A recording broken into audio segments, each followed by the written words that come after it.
Welcome to the Skoll World Forum on Social Entrepreneurship and a section we're doing on Facebook live from Oxford, England. And I'll be delighted to be welcoming two women with fascinating stories to tell and also to hear from you, our Facebook Live audience. So first of all, let me have the honour of introducing Dr. Joanne Peter.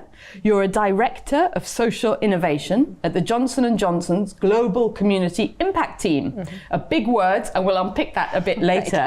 And you focus on using technology to support and champion health workers and manage a lot of different mobile messaging programs from Mitra in India to Mom Connect in South Africa. And together, they have reached over 6 million low-income mums with vital health information. And in your prior life, you worked at Skoll.org in California, managing over $19 million of grants in health and education. And before that, a doctor, where you were medically trained as a doctor and worked in Cape Town, or just trained. You worked too? Okay. What kind of doctor?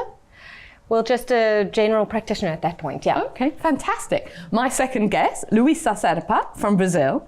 You are the director and the co-founder of the Institute Phi, which is an NGO in São Paulo, which is thinking about and innovating a new model of philanthropy to connect NGOs and non-profits with finance. And so far, you have invested in over 200 social projects. And you've also got a prior life. Hey, who hasn't? You were in corporate life, marketing for big companies, and also a journalist, which is pretty cool. And I'm interested in connectivity because it seems to unite both of you. And we're even going to set ourselves a challenge. Now, I know both of you don't qualify or think of yourselves as painters. No. We are, though, I've just got some of these watercolours, and we are going in a minute or two to try and paint the connectivity which connects you and your work with the entrepreneurs and the investors, and you in terms of connecting the healthcare information with the clients and each other. So we're going to haven't practiced, we'll just see what happens. But before we do that, let's just hear a bit more from you, Joanne, about the mobile messaging, both in India and in South Africa. Yeah, sure. So 5 billion cell phones on the planet now. 5 billion cell phones? Indeed. And so I think we just recognize that there is this moment of opportunity where Johnson & Johnson is about profoundly changing the trajectory of health for humanity. That's our purpose statement. But your purpose is also about making money from healthcare products. You are I think that's part of profoundly changing the trajectory of health for humanity, but there are other dimensions to that as well. And one of those is really starting with the client and their own knowledge about their health and how active they can be in that. And one of those is about the health workforce, particularly the nurses, midwives, community health workers that support the client. But there are not enough health workers, and clients don't necessarily have all the information that they need to make the right choices for themselves, for their families. But they all have a phone. So starting way back in 2010, we actually started working on this concept with a number of partners, trying to use the phone in the palm of the mom's hand as a way for her to receive important information on her pregnancy, how to take care of herself and her child, and then increasingly as a way for her also to communicate back to the health system, what's working, what isn't, what are her ongoing questions. So establishing this two-way communication between the mother and the health system, empowering her to make the right choices, and also giving her a voice to actually influence the delivery of services. And at the same time, taking some of that burden off of the health worker. So you're mostly dealing with healthy mums going through the normal course of pregnancy and early childhood with their kids. Yeah, correct. So the great thing about maternal and child health, the pregnancy, right, is it's pretty biological.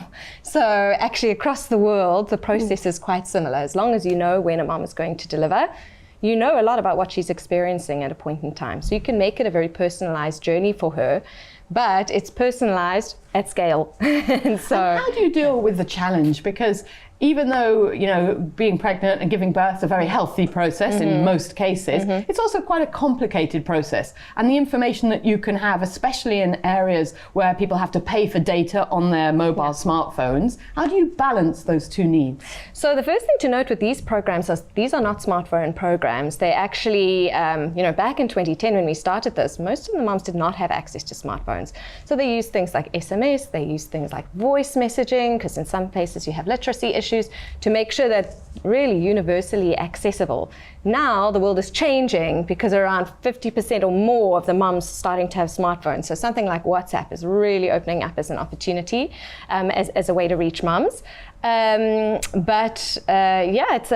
kind of a complicated process for moms. They need to have some personalization, and so the opportunities are opening up now to start to really personalize the content for moms. So give me an example. If I was pregnant, which I haven't been for a very long time, but if I was pregnant and I didn't have access to other information, I might live in a rural area in Transkei in South Africa, for example. What sort of information? Here's my phone, smartphone, or a feature phone. What kind of information? Can you be specific? Give me an example. What would I be seeing on my screen? Yeah, so something very mother-centric. So it might say, you're starting to feel fetal movements, because you know when I can see. Exactly. We know around 20 weeks you're going to start feeling fetal movements.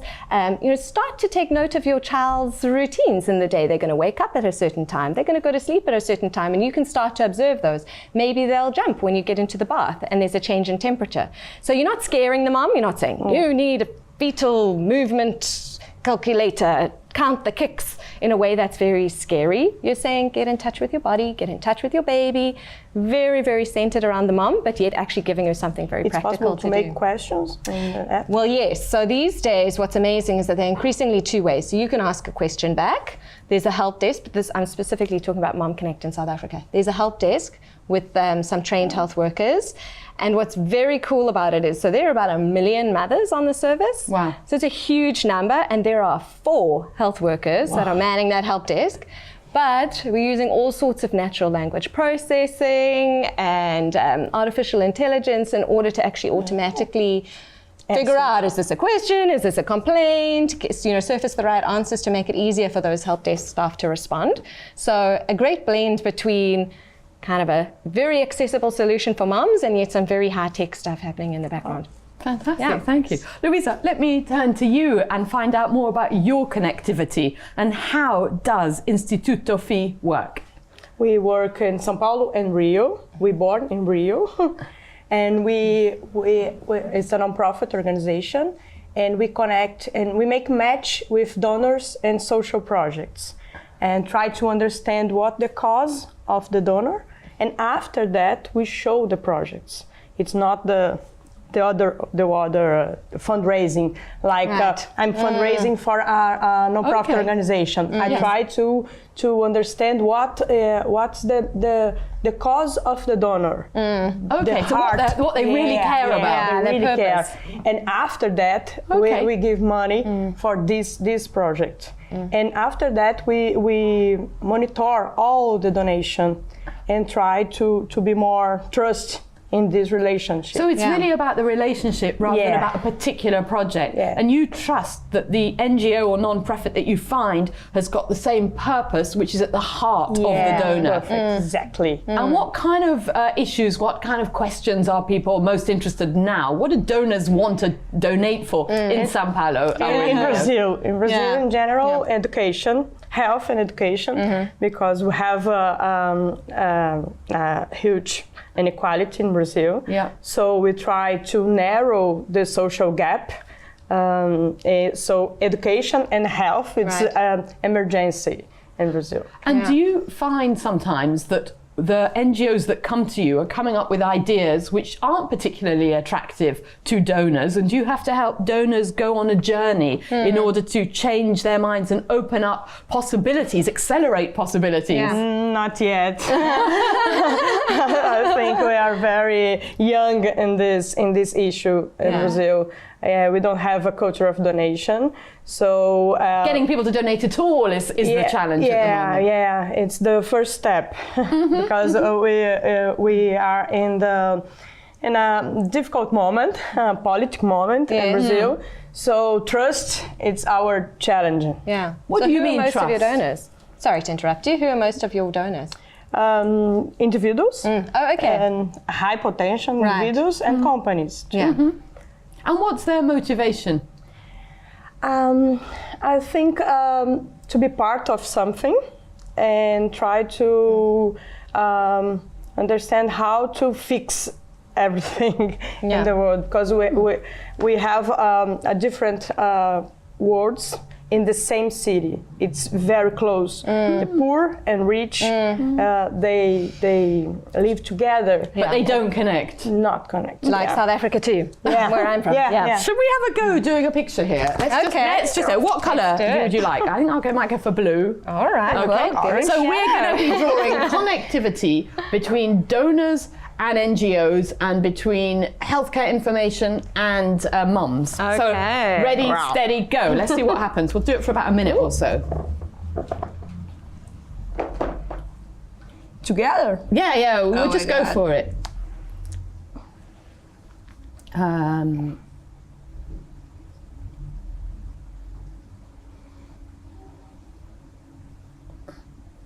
People can interpret as they choose. I'm so pleased that I've got these watercolours. So explain to me what's going on with your picture here. Money and heart.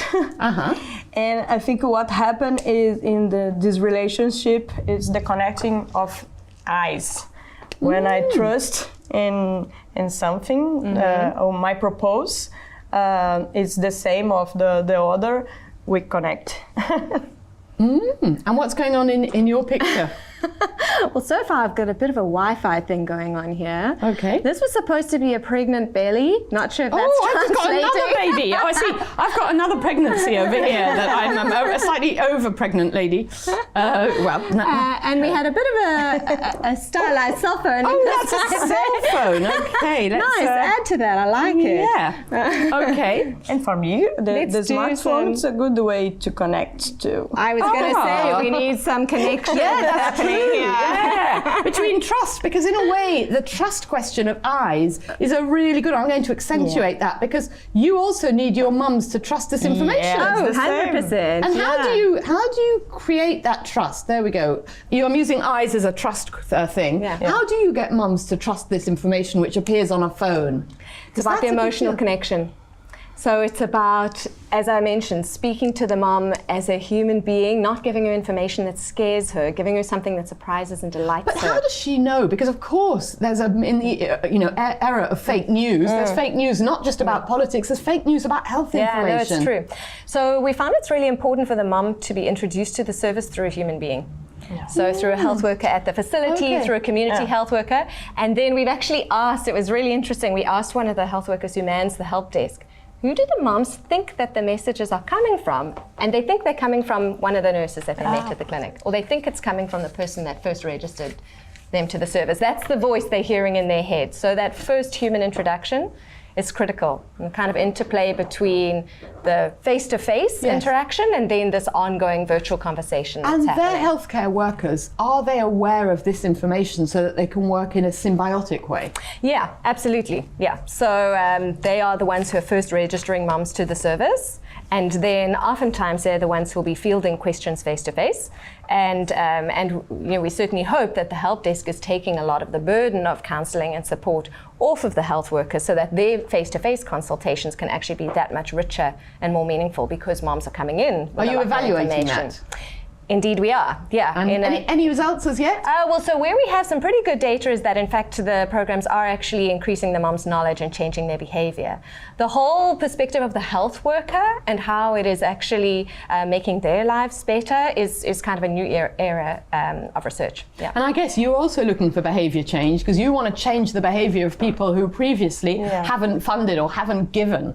Yeah, for me, I tell true stories about the projects, and I think that's the way we connect for the investors and the reality. Yeah. Head and heart, right? Yeah. The data on what's working, but the heart. Yeah, the And heart, do you take the but I have data. You have data? Yeah, because we have a lot of things to tell about the situation. And do you measure the effectiveness and the impact of the projects that you connect? For all investors, it's very customizing. Yeah. And we try to understand if you give money for this, what happened after.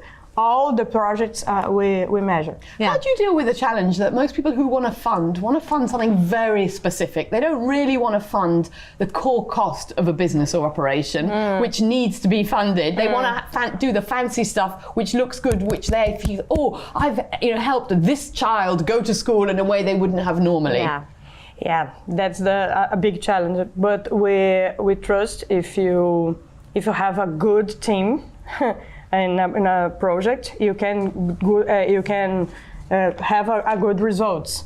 So you can't pay about food or clothes, but to have a good team to know what's happened with your money. But I think it is a mindset change to think about the social entrepreneur and think about in the VC world, you're investing in that entrepreneur, and it's the same. You need to invest in social entrepreneur because he can get this gap. And all of the people who you're investing, are they all non-profits? Non-profits. And is the world of profit for purpose becoming bigger in Brazil?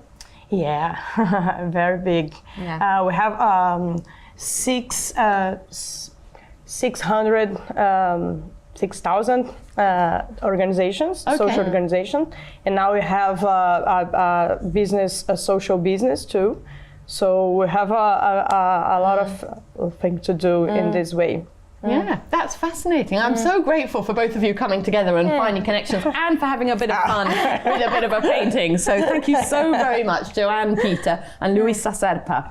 Coming up in 15 minutes, we are going to be taking a critical and challenging look at the world of philanthropy. Look forward to seeing you then.